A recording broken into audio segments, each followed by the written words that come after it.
13 WMAZ Morning starts now. It's a really nice but cold start to the day, and we'll have a great stretch of weather to start the week, but a severe weather threat is right around the corner. I'll have the details coming up. Plus, a victim in a Virginia shooting has connections to Georgia, the ties to the state, and how her family is reacting to the news. And a bill at the state capitol could change a product that you probably drink every day, what lawmakers are considering when it comes to milk. Good morning. Happy Monday, everyone. You're looking live over downtown Macon. The time is 6:30 on this March 21st. Hopefully you had a great weekend. I'm Caitlin Heck.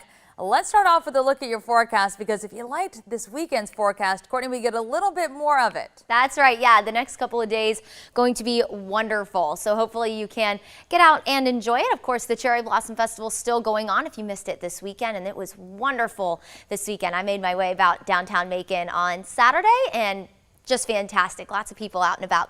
Right now, you're looking live on top of Atrium Health Navicent in downtown Macon. Speaking of the Cherry Blossom Festival, 38 right now in the city of Macon. It's cold out there this morning. I was saying it all. I've been saying it all morning long. I forgot what I had forecasted to start the week and did not remember that we would be in the 30s. So when I went to let Colby out this morning, I said, "Ooh, I need a jacket this morning. It's very chilly out there." 41 in Warner Robins, 39 in Cochrane, 40 in Roberta, 44 in Montezuma, 40 in Wrightsville, and 39 in Sandersville. Through the day today, lots of sunshine. It's going to be another beautiful afternoon. Temperatures will climb into the mid-60s by the lunch hour, and then for the evening ride home from work tonight, temperatures will be in the low 70s. So whether you have to go to work, or for some of you students, I believe some of you are on spring break today, it'll be a wonderful afternoon to do anything that you need if it's outdoors.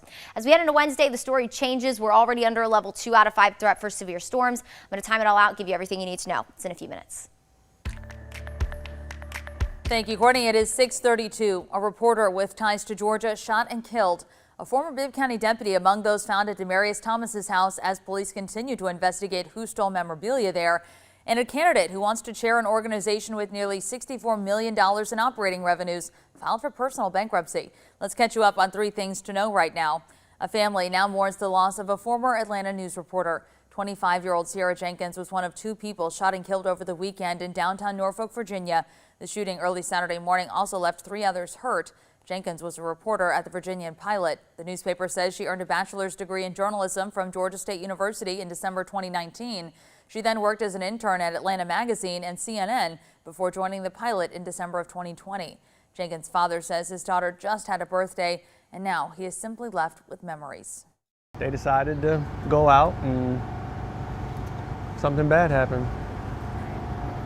Had all kinds of life and opportunity ahead of her, but it was cut short because of senseless violence. You know, it's a problem, and I don't know what can be done. Police in Virginia continue to investigate that Saturday shooting. And Roswell police are still looking into how memorabilia got stolen from the home of late football great Demarius Thomas. Just over a week ago, Roswell police got a call from Thomas's mother. She said she found people inside the home having a party after seeing them at the house on social media. A police report shows officers found 8 people inside. One of them was former Bibb County Deputy Vashawn Jones. The sheriff's office says Jones resigned after he was accused of spending over $1,000 on a friend's credit card.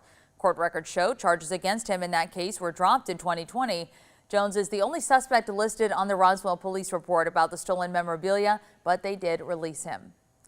And a candidate for Macon Water Authority chairman has filed for personal bankruptcy. According to a federal court filing from last week, Desmond Brown says he has about $78,000 in assets, but owes more than $273,000 to creditors. He blames business expenses for most of his debt.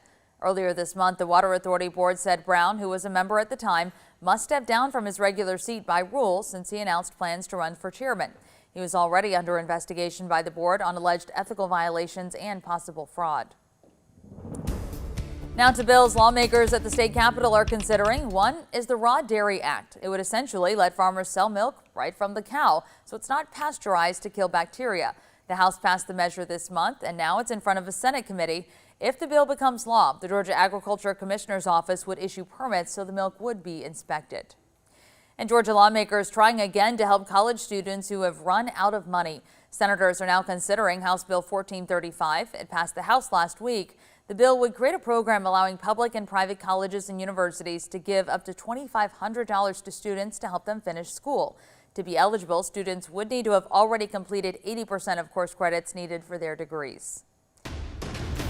In election news, a candidate for governor wants to be allowed to immediately start using a committee that can raise funds. The state Democratic Party and the Stacey Abrams campaign are telling state ethics officials Abrams should have access to what Georgia calls a leadership committee. That's because she's unopposed in the May 24th Democratic primary. Under a new state law, the governor and lieutenant governor, their major party opponents and major party caucuses in both the state House and Senate can form these committees. State ethics officials say they are awaiting legal advice on whether to allow Abrams to proceed. Another race you'll see on the ballot this November, Georgia's Congressional District 2. But before candidates can look ahead to the fall, they have to make it out of the May primary. Over the weekend, 5 Republicans vying for the District 2 seat met in Bibb County to debate some top issues. The GOP candidates at the debate included Wayne Johnson, Vivian Childs, Jeremy Hunt, Chris West, and Richard Robertson. They tackled topics like taxes, education, and what they believe the U.S. should do about the war in Ukraine. Another talking point, the military. After redistricting this year, Robins Air Force Base will move out of Representative Austin Scott's district, District 8, and into District 2. Democrat Sanford Bishop currently holds that seat, and he's running to keep it. He'll face Joseph O'Hara in the May 24th primary. And the military is exactly what is on the minds of Warner Robins Council today. They'll meet to talk about whether the city should continue to borrow 2 jets from the National Museum of the U.S. Air Force. The aircrafts include an F-15 fighter jet and a T-33, also known as a T-Bird. One of the jets sits in front of City Hall. That's the F-15. You'll see the other off I-75 North near the Watson Boulevard exit. The resolution says the jets are valued at over $400,000. If council approves the deal, Warner Robins would rent those jets to display for 2 years starting April 1st. City leaders meet at 5:30 this afternoon. And still ahead on 13 WMAZ Morning. Here you actually got to say, just say, hey, I saw it where Greg Allman lived at. Greg Allman's old downtown Macon home is now an Airbnb. We'll give you a tour coming up at 6:46. Plus, the pinkest party on earth is in full bloom. How you can enjoy the Cherry Blossom Festival this week, and you may not have to spend as much to get in.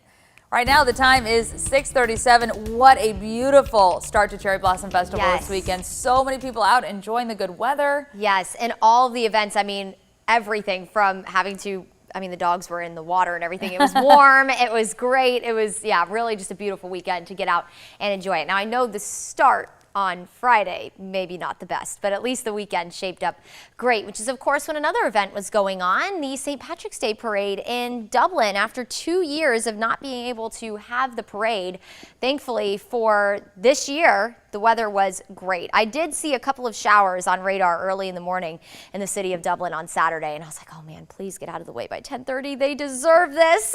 They need the good weather. And I'm pretty sure that everything ended up working out pretty nicely for you. So hopefully you were able to get out and enjoy that. 46 right now in the city of Dublin. You're looking live on top of the Fred Roberts building. It is a cold morning out there. Some of us are even in the upper 30s to start the day. We're at 38 in Macon, 42 in Gordon, 41 in Warner Robins, and in Forsyth, 43 up in Milledgeville, 42 in Unadilla, 41 in Butler, and 40 in Wrightsville. If you are planning on heading out to the Cherry Blossom Festival today, of course, we're going to give you the lowdown on everything that's going on this week, including what's happening today. I believe it's all the 3rd Street festivities that go on today. I'm pretty sure that's when you can get your hands on some of that ice cream. That's really good. So anyway, today will be great for it. Lots of sunshine. It'll be a cool morning by 11 o'clock, temperatures in the 60s, and then lots of sunshine and low 70s as we head into the early afternoon, and then a really nice evening if you're planning on heading out a little bit later. Temperatures will generally be in the low 60s at that point. We will have wind end up changing out of the southeast today.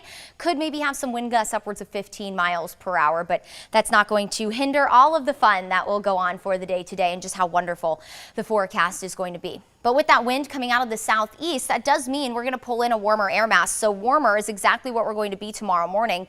Temperatures to send you out the door for your Tuesday will be in the upper 40s and low 50s. So still cold. You're going to need the jacket tomorrow morning, but maybe not quite as thick of a jacket as you're going to need this morning with temperatures in the upper 30s and low 40s. Now tomorrow afternoon will also trend warmer. Temperatures will be in the upper 70s and low 80s tomorrow. We'll continue to see lots of sunshine, so get out and enjoy it. It's going to be a really, really beautiful day. Take it from me, though, who was out at the river this weekend.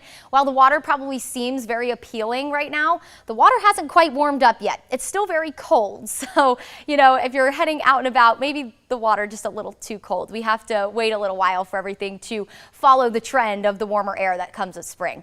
Now, as we head into Wednesday, we are going to be watching for the potential for severe weather. All of the area under a level 2 out of 5 threat for severe storms. What we're going to be looking for: damaging wind, heavy rain, maybe a tornado or two as well. This does look to be primarily a morning threat for us, but we could manage to have some storms linger into the early afternoon as well. With that said, just be weather aware. We've been watching this severe weather setup since last week. The Storm Prediction Center had us in a threat 6 days out. When that happens, you really pay attention to the weather setup.